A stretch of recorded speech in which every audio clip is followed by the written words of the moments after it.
అందరికీ నా నమస్కారాలండి. ఏదైతే ఫిఫ్త్ క్లాస్‌లో కొత్త టెక్స్ట్ బుక్ ఉందో, అందులో పేజ్ నంబర్ 58లో యాక్టివిటీ 6 గురించి మనం ఇప్పుడు చర్చించుకుంటున్నాం. ప్రిపోజిషన్స్ ఆఫ్ మూవ్‌మెంట్ అండి. ప్రిపోజిషన్స్ అంటే మనకు తెలుసు. ఓకే. ఆను, ఇన్ను, అప్పు, డౌన్ ఇట్లాంటివి కొన్ని ఉంటూ ఉంటాయి. మనం ఫర్దర్‌గా కూడా నేర్చుకుందాం. దానిలో మూవ్‌మెంట్ అంటే కదలికలకు సంబంధించినటువంటి ప్రిపోజిషన్స్ అనేవి మనం చూడబోతున్నాం.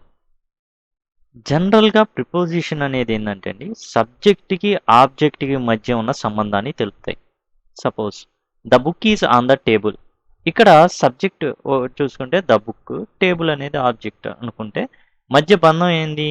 అంటే సబ్జెక్ట్ ఏదైతే ఉందో ఆ బుక్ అనేది టేబుల్ మీద ఉంది అని చెప్పడానికి ఇక్కడ ప్రిపోజిషన్ ఆన్ అనేది ఉపయోగపడుతుంది. అలా కాకుండా the book is the table అన్నాను. బుక్కే టేబుల్ అయి ఉన్నది అయిపోతుంది. కాబట్టి మనం ఇక్కడ చూడాల్సింది ఏంటంటే సబ్జెక్ట్‌కిను, ఆబ్జెక్ట్‌కి మధ్య సంబంధాన్ని ప్రిపోజిషన్ అనేది తెలుపుతుంది ముఖ్యంగా. ఈ జనరల్‌గా ఈ ప్రిపోజిషన్స్ వచ్చేసి నౌన్ ముందు ఉంటూ ఉంటాయి. సరే చూద్దామండి. One day an ant found a small block of jaggery. ఓ చిన్న బెల్లపు మొక్క దొరికిందంట ఒకరోజు ఓ చీమకి. Immediately it signalled his friends about the food. వెంటనే ఏం చేసింది?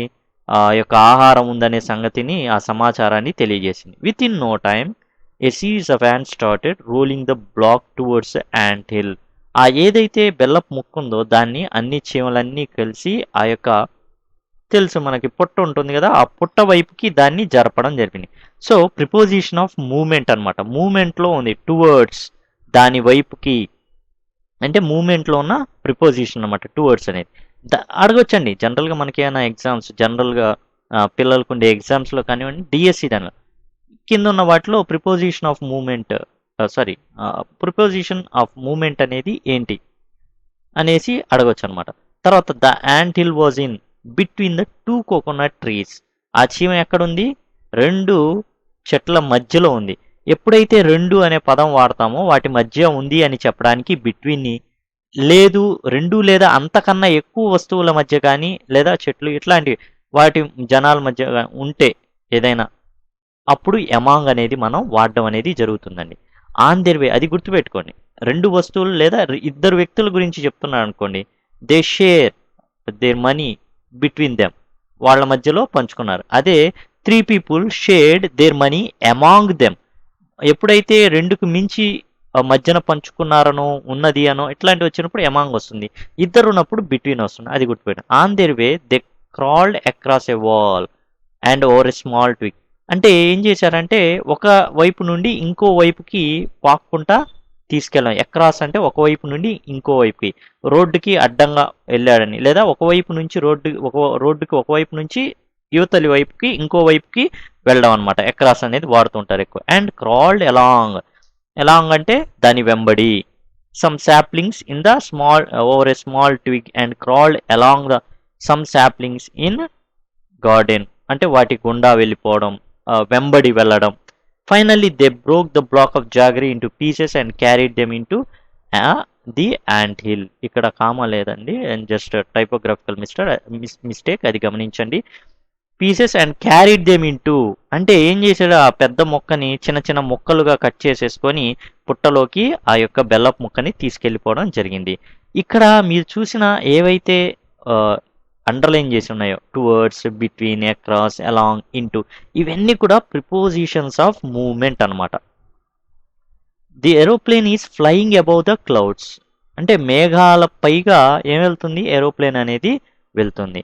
She riding her bicycle along the road. ఆ రోడ్డు వెంబడి ఆమె ఏం చేస్తుంది? సైకిల్ అనేది తొక్కుతూ ఉంది. A man is swimming across the river అంటే ఒక వైపు నుంచి ఇంకో అవతలికి, గట్టు ఒకవైపు ఇంకో వైపు అటువైపు ఉందనుకోండి, అటువైపుకి ఏం చేస్తున్నాడంటే ఈదుతున్నాడు ఒకవైపు నుండి ఇంకో వైపుకి. ఇక మనకి ఏంటంటే కొన్ని ఎక్సర్సైజెస్ ఇచ్చారు. I like to walk along the canal. Okay, over కాదు, వాక్ ఓవర్ అనేది ఉండదు ఎప్పుడు, వాక్ అలాంగ్ అంటే ఆ యొక్క కాలు వెంబడి అతను నడుస్తూ ఉన్నాడు.